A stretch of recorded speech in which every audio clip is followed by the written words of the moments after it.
ವಿದ್ಯೆ ಕಲಿಸೋ ವಸತಿ ಶಾಲೆಯಲ್ಲೇ ವಿದ್ಯಾರ್ಥಿಯ ಅನುಮಾನಾಸ್ಪದ ಸಾವು. ಸುಬೇದಾರ್ ಪಾಳ್ಯದ ವಸತಿ ಶಾಲೆಯಲ್ಲಿ ಮನಕಲಕೋ ಘಟನೆ.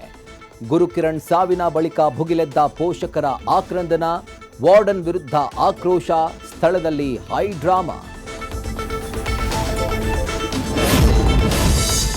ಚನ್ನಪಟ್ಟಣ ತಹಶೀಲ್ದಾರ್ ಬಿಎನ್ ಗಿರೀಶ್ ನಿವಾಸದಲ್ಲೇ ಭೀಕರ ಕೃತ್ಯ. ಮದ್ಯ ಕುಡಿಸಿ ವಿವಸ್ತ್ರಗೊಳಿಸಿ ಮೂವರಿಂದ ಅಸಹಜ ಲೈಂಗಿಕ ಕಿರುಕುಳದ ಆರೋಪ. 10 ಲಕ್ಷ ಹಣಕ್ಕೆ ಡಿಮ್ಯಾಂಡ್, ನಿರಾಕರಿಸಿದ್ದಕ್ಕೆ ಕೊಲೆ ಯತ್ನ, ಮೂವರು ಅರೆಸ್ಟ್.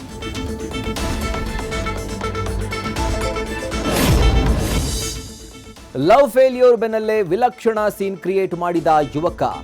112 ಟೆಲಿಕಾಲರ್, ಯುವತಿಗೂ ತಪ್ಪಲಿಲ್ಲ ಕಿರುಕುಳ. ರೋಮಿಯೋ ಬಾಲಾಜಿ ಹುಚ್ಚಾಟಕ್ಕೆ ಬೇಸತ್ತು ಕೊನೆಗೂ ರಿಹ್ಯಾಬ್ ಸೆಂಟರ್ಗೆ ತಳ್ಳಿದ ಬಾಗಲೂರು ಪೊಲೀಸರು.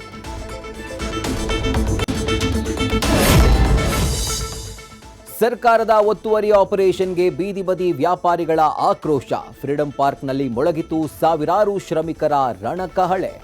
ನಮ್ಮ ಹೊಟ್ಟೆ ಮೇಲೆ ಹೊಡಿಬೇಡಿ ಅಂತ ಕಣ್ಣೀರಿಟ್ಟ ವ್ಯಾಪಾರಸ್ಥರು. ಸರ್ಕಾರ ಸ್ಪಂದಿಸದೇ ಇದ್ರೆ ರಾಜ್ಯವ್ಯಾಪಿ ಪ್ರತಿಭಟನೆಗೆ ವಾರ್ನಿಂಗ್. ಸರ್ಕಾರದ ದ್ವಂದ್ವ ನೀತಿಯಿಂದ ಎಸ್ಐಆರ್ ಪ್ರಕ್ರಿಯೆ ಮಾಡೋ ಶಿಕ್ಷಕರಿಗೆ ಹೆಚ್ಚಿದ ನರಕಯಾತನೆ.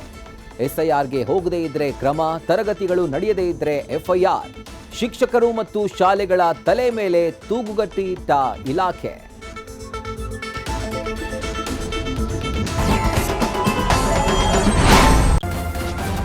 ನ್ಯೂಸ್ ಫಸ್ಟ್, ನಿರ್ಭೀತಿಯಿಂದ ನಿಮ್ಮ ಪರವಾಗಿ.